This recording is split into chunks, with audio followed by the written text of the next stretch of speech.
Pilipinas kong mahal, ang puso ko at buhay man sa iyo'y ibibigay.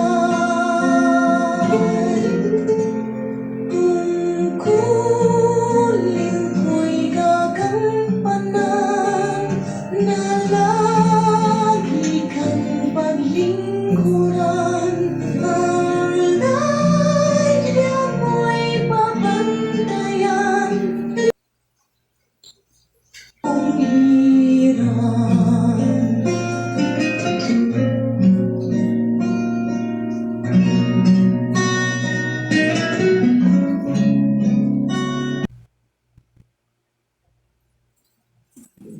Sa mapagpalayang gabi ho sa inyong lahat, mga kaibigan.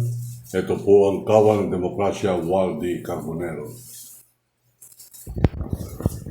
Kahapon, o isang araw, atin pong napag-usapan yan pong red tagging. Ano po bang ibig sabihin ng red tagging? Yun po bang pagka merong isang kritiko, si Ginoong Duterte o ang gobyerno, para ito'y mapawalan ng saysay o ng kredibilidad, tinatawag ganito na komunista. Yan po yung nagpaiyak dun sa bintang sa isang artista ng pangalan yata ay Lisa Soberano. Ngayon, ano po ang nagiging buod nito? Bakit napaiyak? Hindi ko po masyadong alam kung ano ang dahilan ng kanyang pagkakaiyak at kung bakit ako malulungkot kung umiiyak ang isang artista.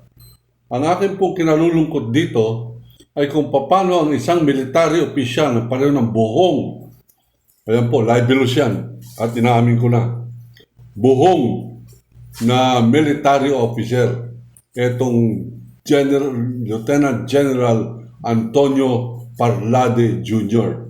Noong araw sa Far Eastern University, meron po kaming kaibigan na senior namin dun sa liberal arts na Parlade.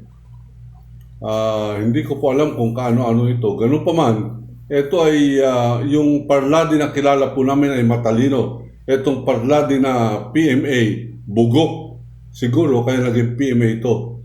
At dumadami na po ang bugok sa PMA. Kasama na po riyan sila Agbayalde, kasama na dyan si Bato de la Rosa, at kung sino-sino pang mga corrupt na opisyal dyan po sa Army at sa Philippine National Police. Mga PMA-yer po yan. Nakakahiya ang PMA sa ginagawa ng kanilang kamista-mista. May mga pamista-mista pa kayo. Mistahin ko mga ilong nyo, nakita nyo. Ngayon, ano po ang ating pinagpuputok ng butsi rito? Ito pong pagbibintang ng artistang si Lisa Soberano ay very unfair po yan dito sa artista na ito, batang-bata, nag-iiyak. Unfair po sa NPA sapagkat hindi po totoo na sila ay nagre-recruit ng mga artista upang maging NPA. Ang NPA ay isang marangal na organisasyon, mga kaibigan, New People's Army. Yan ang tunay na hukbo ng sandatahang ng bansang Pilipinas. Yang bagong hukbong bayan, NPA. Yan ang tunay, yan ang marangal. Yan ay walang korupsyon. Ngayon, ito po mga NPA na binibintang, ito po ay parati na lang scapegoat. Ano po ibig sabihin ng scapegoat? Parati na lamang binibintangan at convenient na bintangan ng NPA sapagkat masyado nang na-brainwash ng media, na-brainwash ng Amerikano, na-brainwash ng military, na-brainwash ng mga politikong pulpol na ang NPA ay kaaway ng bayan. Ang NPA ay hindi po kaaway ng bayan. Kinakailangan meron po maninindigan para sabihin yan. Ako po, si Waldy Carbonero, naninindigan para sabihin ng NPA ay hindi kaaway ng bayan. Yan po ay bayani ng bayan. Sa aking sarili pong pagsasaliksik, bakit ko po tinataya ang aking pagkatao diyan? Sapagkat nakataya po ang katotohanan at yan lamang po makakapagpalaya sa atin. Ang NPA, parati na lamang binibintangan, panahon pa yan ni Marcos, panahon pa yan ang nauna pa kay Marcos. NPA, hukbong bayan, hukbo ng Hapon, hukbo ng bayan laban sa Hapon, parati na lamang pinagbibintangan. Kaya nga meron pong congressman nung araw, sabi niya, yung mga hoax ay budgetary hoax. Sa tuwing nagkakaroon po ng hearing tungkol po dyan sa budget, abay bigla na po nagkakaroon ng kaaway ang mga military. Bigla nagkakaroon ng hoax at kinakailangan tumaas ang kanilang intelligence funds, kinakailangan tumaas ang budget para sa mga bagong baril, bagong bala, gagamitin mga gasolina, gagamitin mga tangke, bagong uniforme, bagong butas, at bagong mga gamitan. Ang ating pong tinitingnan dito, parati na lamang binibintangan yung NPA. Pag gusto ng military na magkaroon sila ng saysay, abay NPA kinakailangan nilang pabonggahin, kinakailangan sasabihin ni Duterte. May mga NPA nag-ambush ng mga sundalo na magdadala ng ayuda sa kanayunan. Hindi po nangyayari yan. Kasinungalingan yan. Sinungaling ba si Duterte? Opo, sinungaling yan. Hindi naman talaga sinungaling si Duterte. Napakasinungaling ng inutil na yan. Meron ba namang NPA na mag-aambush sa mga sundalo nagdadala ng ayuda? Kaya mga sundalo, para po yan sa mga ang mga NPA, para po yan sa mga mahihirap. Kaya nga po na nagkaroon po ko ng pagkakataon noong 1986-87 na magpunta po sa Sierra Madre, nakita ko at pinag-aralan ko. Hindi naman po tayo pulpul eh.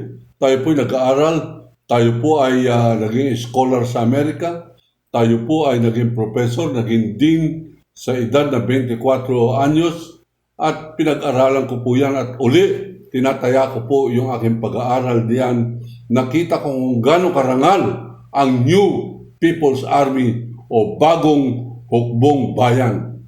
Nakita ko yan at dahil sa nakita ko, na pag-aralan ko sila, abay sasaludo po ko sa pinakamaliit na pinakamababang rango ng NPA cadre or bagong hukbong bayan kaysa sa pinakamataas na PMA graduate na kung ang kapareho niya, ayan sila Agbayalde, kapareho sila Morente, kapareho nila Bato de la Rosa, kapareho nila, pangalan itong si Beroya, itong sila Ismael Rapanan, at marami pang mga corrupt na opisyal na aking pong na cover habang ako po ay newspaperman, ako po ay journalist.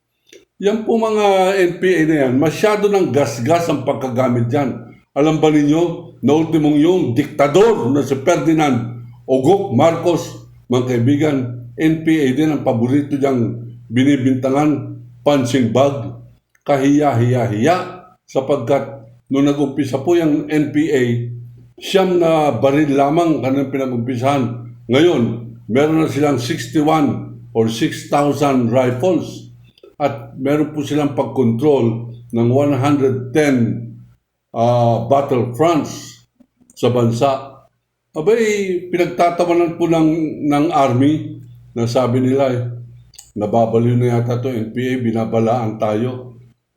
Sa akin pong pag-aaral, abay, hindi po nababaliw yan. Nababaliw po itong military, pareho po ng pagkabaliw ni Ginoong Marcos. Napatay si Ninoy Aquino. Hindi niya pa nalalaman ang anong nangyari. Biglang-bigla nag-issue agad siya ng statement. Alam niyo, kami mga manunulat, kami na maaari pong magsulat ng mga speeches, mga statements ng mga pangulo o ng mga public officials. It would take a while para amin po i-compose yan. Ito na-compose agad at ang binintangan agad na pumatay kay Ninoy Aquino ay NPA at may pangalan pa, Commander Bert. Ang sabi ni Marcos, and I remember, I condemn in the strongest possible terms the killing of ex-Senator Benigno Aquino Jr. by the New People's Army in the person of Commander Bert alias Rolando Galman. Si Rolando Galman, asset ng military. Sinundo nila sa Saragossa, Nueva Ecija, August 19 at 7 o'clock in the evening. Sinundo po nila habang ito ay nasa burol ng isang patay at marami po nakakita. Sinundo ng mga military, dinala po sa airport sapagkat napabalita na uwi si Ninoy Aquino August 21, 1983. Nung sinundo ng military, napakaraming military sumundo kay Ninoy Aquino, mga kaibigan, ABSICOM, Aviation Security Command, ang ibig po sabihin ng ABSICOM. Ano po yan? Composite ng mga Marine, Air Force at iba-iba pang mga sangay ng sundalo upang sa ganon hulihin, eskortan si Ninoy Aquino sa kanyang pagbabalik. Matatandaan natin na binalaan si Ninoy Aquino na huwag kang babalik sa Pilipinas sapagkat may papatay sa iyo. Si Ninoy Aquino, matigas ang ulo, sabi niya, kung yan ang aking kapalaran, uuwi at uuwi ako sapagkat naghihirap ang aking mga kababayan. Kung hindi ko man sila mahahango sa kahirapan, ako'y makikiramay na lamang. Ngayon, mga kaibigan, lumalabas na yung NPA hindi walang pakialam sa pagkakamatay ni Ninoy Aquino. Nag-apologize ba ang military? Nag-apologize ba Malacanang? Hindi, sapagkat sanay na sanay silang ginagawang pananggalang parati ng kanilang kabuhungan ang New People's Army. The New People's Army is always a convenient excuse to wage war against the Filipino people. Ngayon, ano po nalalaman ko tungkol sa NPA? Ang NPA ay sandatahang sangay ng National Democratic Front o ng Communist Party of the Philippines. Sa ating mga Pilipino, ang sakit sa tenga yung komunista. Ang tingin natin, pag komunista, ito'y kaaway ng bayan. Sa aking puntingin, ang komunista ay isang paniniwala sa uri ng ideolohiya o uri ng gobyerno. Hindi po yan tinuturing agad ng kaaway. Ang aking puntingin, ang Communist Party of the Philippines, yan po ay kakampi ng mga mahihirap. Kaya nga po yung kanilang simbolo, hammer and sickle. Yung sickle po yung parang panggayat ng panggapas ng bigas. Yung itak o parang kutsilyo na parang question mark, sickle po ang tawag dyan. At yung hammer, yan po yung simbolo ng mga manggagawa. Sa makatuwid, ang pinaglalaban ng mga Communist Party of the Philippines ay kapakanan ng mga manggagawa at magsasaka. Anong krimen dyan? Ganun pa man, sapagkat inutos ng Amerikano na ang New People's Army kaaway natin at ang komunista na kaaway ng Amerikano ay kaaway din natin. Tinanggap ng gobyerno, okay lang, sapagkat nakikisama tayo sa mga Amerikano.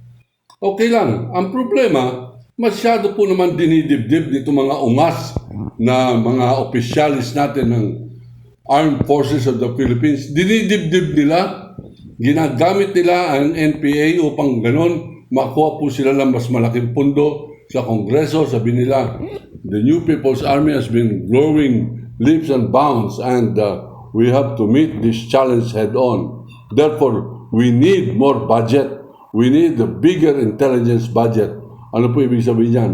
Kinakailangan may malaking pundo na hindi po yan subject to accounting o pagkikwenta sapagkat intelligence funds yan. Bakit kailangan ng intelligence funds? Sapagkat di umano, lumalaki ng lumalaki ang New People's Army.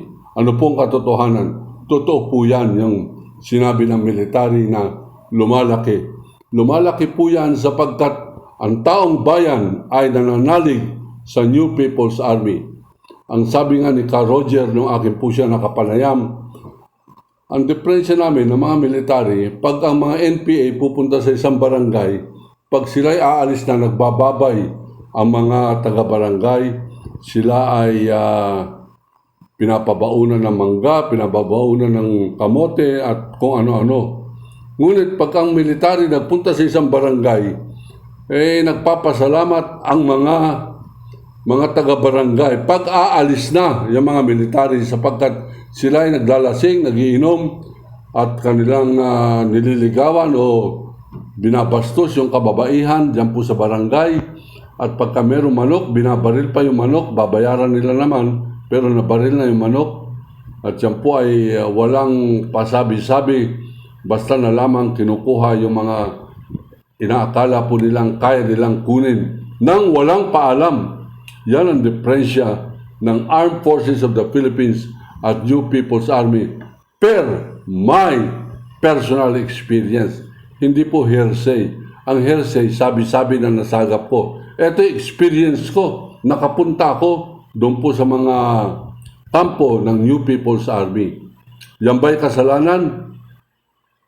Hindi ko alam sa inyo, pero sa akin hindi kasalanan. Yan ay pagkakataon at ako'y handa kong panagutan yan at handa ko rin panagutan ang sinasabi ko na mas ginagalang ko ang pinakamababang kadre ng NPA kaysa sa pinakamataas na general ng hinayupak na Philippine National Police kung ang pinakamataas na yan ay pareho ni Oscar Agbayalde na nagre-recycle ng droga na kanilang hinuhuli. Nagkapera na sila sa paghuli, nagkakapera pa sila sa pagpapakalat muli ng traffic at yan naman ay binibindisyonan ni Duterte sapagkat nung yan po ay na-report, ang sabi ni Duterte, itong Duterte na ito, hindi yung anak, ito yung tatay na gunggong na inutil, na duwag.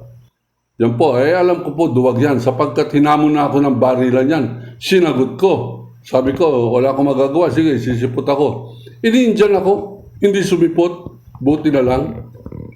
Ngayon, duwag itong si Rodrigo Duterte. Ang ating pong pinapaksa rito ay tama ba na bintangan natin o bintangan ng Armed Forces of the Philippines sa pamamagitan ng kanilang spokesman na si Lieutenant General Antonio Parlade Jr.? Bakit? Takot na takot kayo dyan sa artista si Liza Subirana? Kay Angel Locsin?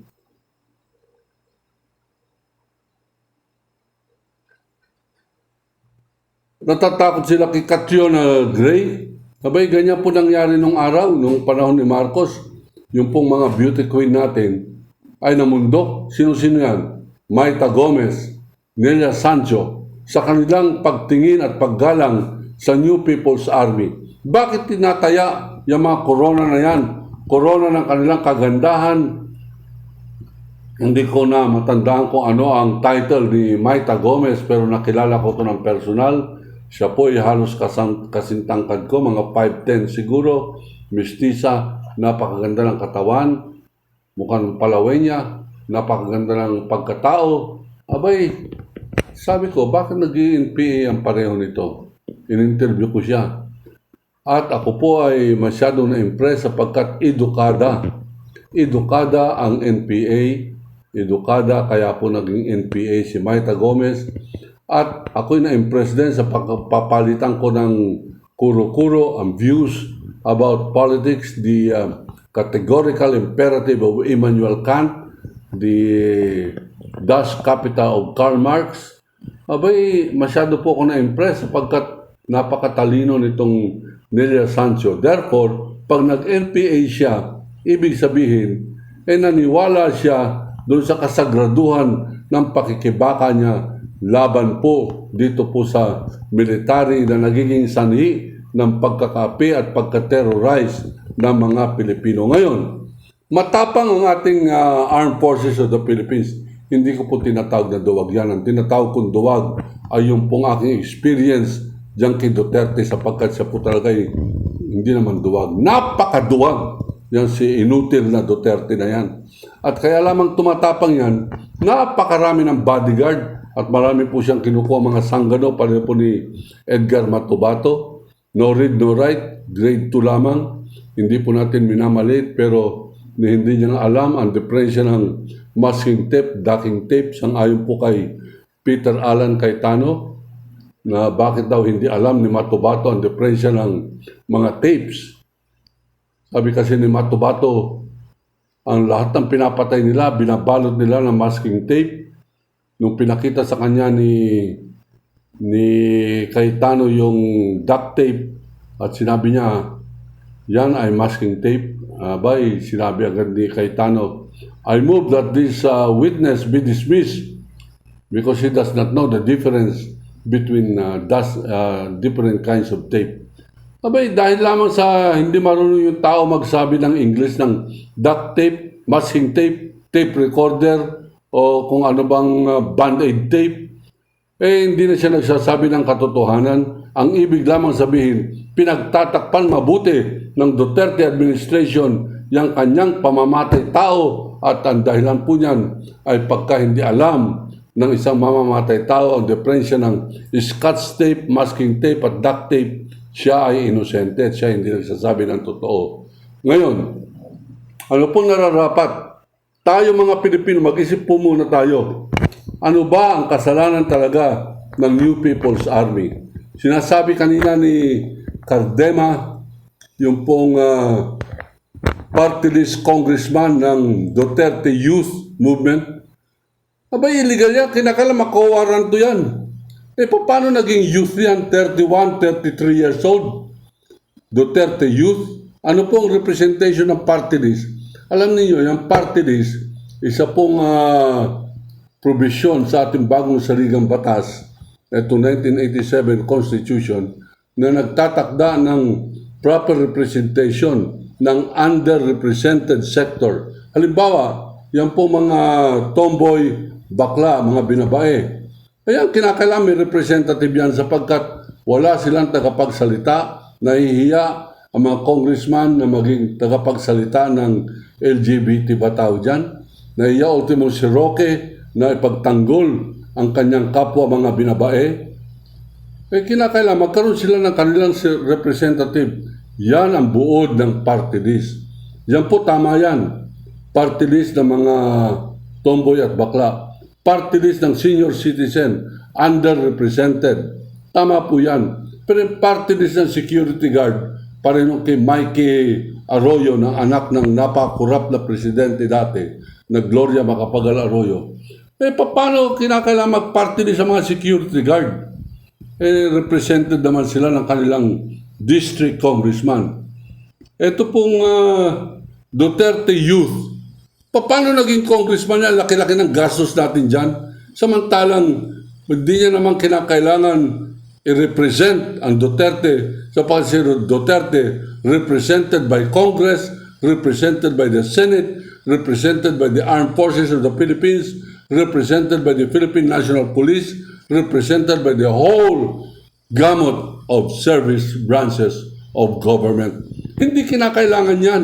Pero bakit nakakalusot? Sapagkat yan ang dala-dala niya, Duterte Youth Kuno. Hindi nga siya youth. Ang ibig sabihin ng youth, kabataan. Ang kabataan hanggang age 21 po yan. Partida natin kahit age 25. Pero itong si Cardema na idiot, ayan sinabi ko idiot, libelous yan. Inaamin ko, libel. Okay. I find pleasure in saying Cardema is an idiotic party list congressman and he has no business being a congressman. You quote me, I'm ready for it. Ngayon, yan po ba ay nararapat na panindigan ng PDP laban? Yan pareho ni Cardema na yan? It's a violation of many things. One, misrepresentation of age. Two, misrepresentation of a party list. Paano magiging party list ang Duterte Youth? Duterte represented na yan ng buong gobyerno ng sambayanang Pilipino. Napakalaki ng budget. Lahat ng senador, representative niya yan. Mga taong pusa niya lamang lahat yan. It's a rubber stamp Congress. rubber stamp Supreme Court, rubber stamp legislature. Lahat na lamang po yan, representative ni Duterte. Dadagdagan nyo pa ng isang Duterte Youth Movement? Party list ba yan? Yan, lalabas dapat ang COA to. Diyan dapat kumilos si Kalida.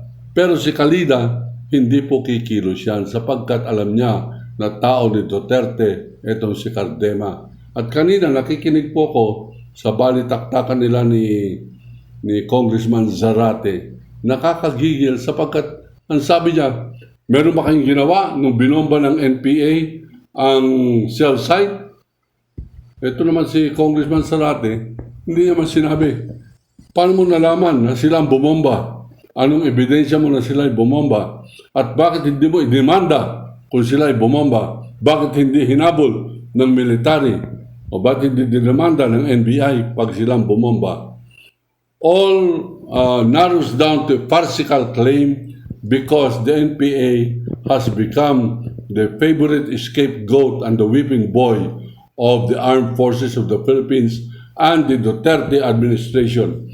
Ito si Duterte nga, niligaw-ligawan niya, inututo niya yung mga Communist Party. At kung ating pong titignan, ano bang kasalanan ng Communist Party sa atin?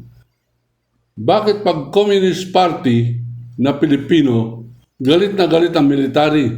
Pag Communist Party ng China, abay pinapapasok nila morente dyan sa immigration, nahuhuli na meron silang mga ID na sila ay military ng People's Liberation Army ng Beijing.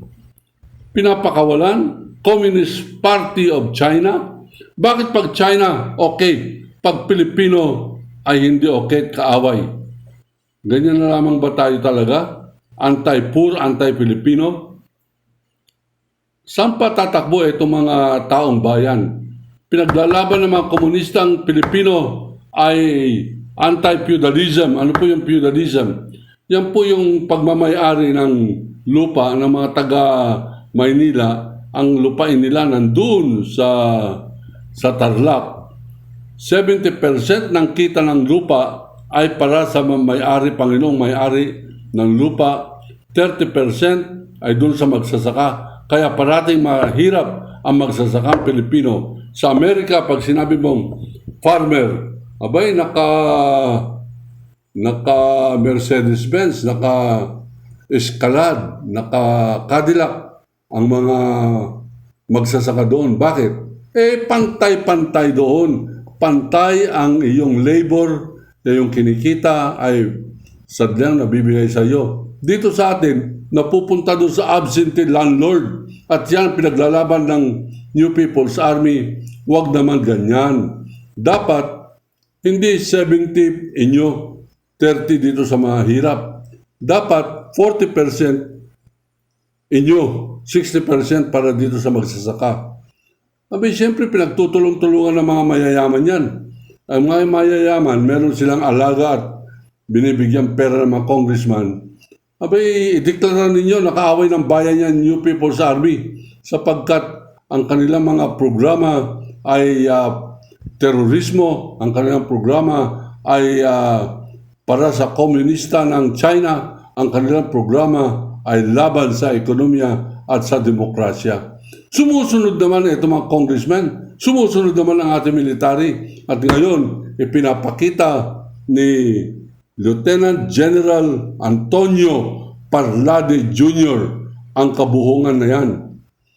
Bibintangan mo, Angel Locsin na NPA, nung tinanong siya, meron ka ba ebidensya? Hindi, wala pa, pero magiging NPA yan. Ibig sabihin, hindi pa nagiging NPA, binibintangan mo na. Para mong binibintangan isang jaywalker, hulihin mo yan. Bakit, sir? Bukas mag-jaywalking yan sa Escolta o doon sa Ayala. Ba't mo alam, sir?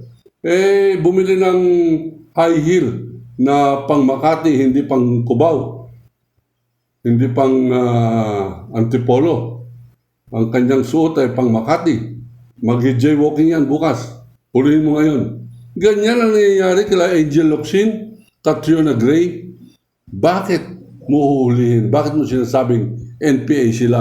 ang sabi nitong ugok na PMA graduate ko no, Lieutenant General Antonio Parlade, ang sabi niya, yung kanyang pananalita ay pareho ng pananalita ng Gabriela member, at ang Gabriela ay Communist Arm of the Philippines, ay under ng umbrella organization ng Communist Party of the Philippines. Napakaugok. Paano tayo nagkaroon ng military general na ganito?